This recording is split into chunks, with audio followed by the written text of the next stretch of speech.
अस्सलाम वालेकुम, बिस्मिल्लाहिर्रहमानिर्रहीम। एर्गोट एक वेसोकंस्ट्रक्टिव एजेंट होता है।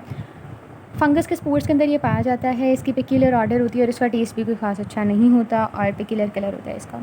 एक्टिव प्रिंसिपल इसके अंदर 12 तक होते हैं, लेकिन कुछ एक्टिव प्रिंसिपल्स की बात करें तो उसमें एर्गोटॉक्सिन है जो कि इट कंसिस्ट ऑफ एर्गोकॉर्निन, एर्गोक्रिस्टीन और एर्गोक्रिप्टीन। फिर एर्गोटामीन होता है जो कि इसका फर्दर एक लेस टॉक्सिक डेरिवेटिव होता है जो कि हाइड्रोक्सी एर्गोटामीन होता है, और एक एर्गोमेट्रीन होता है विच इज़ ऑल्सो कॉल्ड एर्गोनोवीन और एर्गोबेजीन। इसके अलावा हिस्टामिन, टायरामिन और एसिटाइलकोलिन इसके एक्टिव प्रिंसिपल में आ जाते हैं। डिपेंडिंग अपॉन कौन सा इसका एक्टिव प्रिंसिपल है, इसके डिफरेंट यूजेस होते हैं।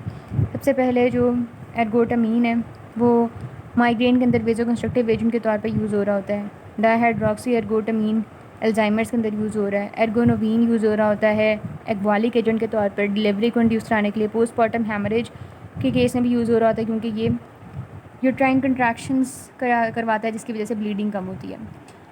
फिर कोरोनरी एंजियोप्लास्टी के अंदर अगर तो डायग्नोज करना हो कि प्रिंस मेटल एंजाइना है या नहीं तो ये दिया जाता है। एर्गोनोवीन की ही बात हो रही है।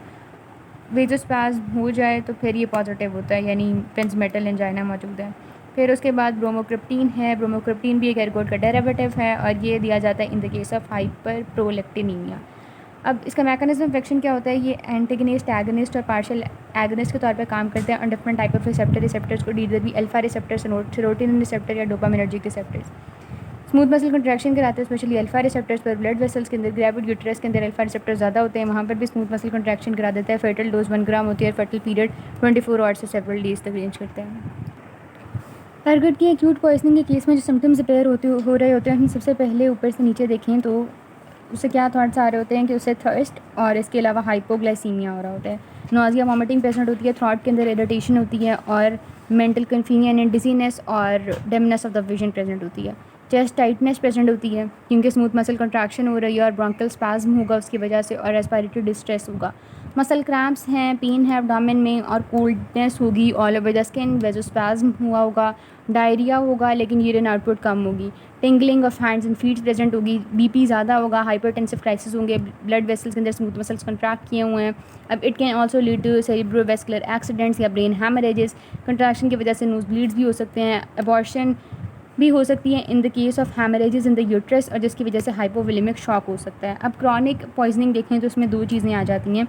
कंटेमिनेटेड फ्लोर या मेडिकेशन खाने की वजह से पहली बात है कि भाई क्रॉनिक पॉइजनिंग हो रही होती है। अब कन्वल्जन एर्गोटिज्म और गैंग्रीनस एर्गोटिज्म आ जाती है।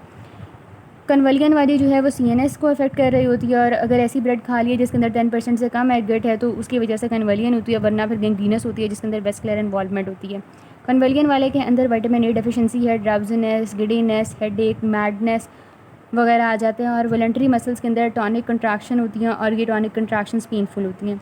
इसके अलावा इचिंग, नम्बनेस और फॉर्मिकेशन यूँ फील होता है कि फॉरेन बॉडी सेंसेशन जिस टाइम होती है उसी तरह की होल बॉडी कंडीशन है, यूँ फील होता है कि कोई कीड़ा वगैरह या चूंटी वगैरह चल रही है। साइकेट्रिक डिस्टर्बेंसेज होंगी बिकॉज ऑब्वियसली सीएनएस इन्वॉल्व हो रहा है। अब यहाँ पर देखें तो रेनॉल्ड्स फिनोमेना हो जाएगा, पिस्टूल्स रिपेयर होंगे, लिम्ब्स या फीट्स पहले स्वेल हो जाते हैं और उसके बाद वो फ्लैशिंग होती है, हीट डेवलपमेंट होती है यानी गर्म फील होते हैं। फिंगर टो और इसके अलावा जो लिम्ब्स हैं वो कोल्ड डार्क हो जाएंगे, और उसके अलावा they can also slow away, bleeding वगैरह नहीं होगी। जीआई अल्सर होंगे, गट का गैंग्रीन भी हो सकता है। अब अगर तो सही करना है ना, मतलब इसको ट्रीट करना है, तो लाजमी है कि आप इस गैंग्रीन होने से पहले एर्गोट जो है वो डाइट के अंदर डिसकंटिन्यू कर दिया जाए। फिर एक होता है मेथिसेड गाइड में भी डेरिवेटिव है बेसिकली एर्गोट का, ठीक है, ये देते हैं माइग्रेन की प्रोफाइलेक्सिस के अंदर, और ये भी फिब्रोस्टिक चेंजेस की तरफ लीड कर सकता है जिसमें रेट्रोपेरिटोनियल, मीडियास्टिनर और वेल्वुलर फिब्रोसिस हो सकता है, और बायलेटरल यूरेटेरिक ऑब्स्ट्रक्शन हो सकती है। इसके ट्रीटमेंट सबसे पहले एक्यूट अगर पॉइजनिंग हुई है तो वॉमिटिंग इंड्यूस क्रानियल इलाज करना है, पैगेटिव्स देनी है, नाइट्रेट्स देंगे वेसोकंस्ट्रक्शन के ख़त्म करने के लिए, सेडेटिव्स देंगे, कन्वल्जन्स हो रही हैं उसके लिए तो विटामिन ए भी देंगे साथ, क्योंकि विटामिन ए भी डेफिशिएंसी हो रही थी। पोस्टमार्टम में पेरेंट्स देखेंगे तो उधर कंजेशन मौजूद होगी, इन्फ्लेमेशन मौजूद होगी जीआई और किडनी में भी, और फंगल स्पोर्स प्रेजेंट होंगे, स्टमक के अंदर के ग्रीन होगा, फिंगर टोज़ का, और डीजनरेशन होगी आर्टेरियोल्स की, इंटिमा की, और थ्रोम्बस फॉर्मेशन भी मिलेगी। हिस्टोलॉजिकल फाइंडिंग्स देंगे।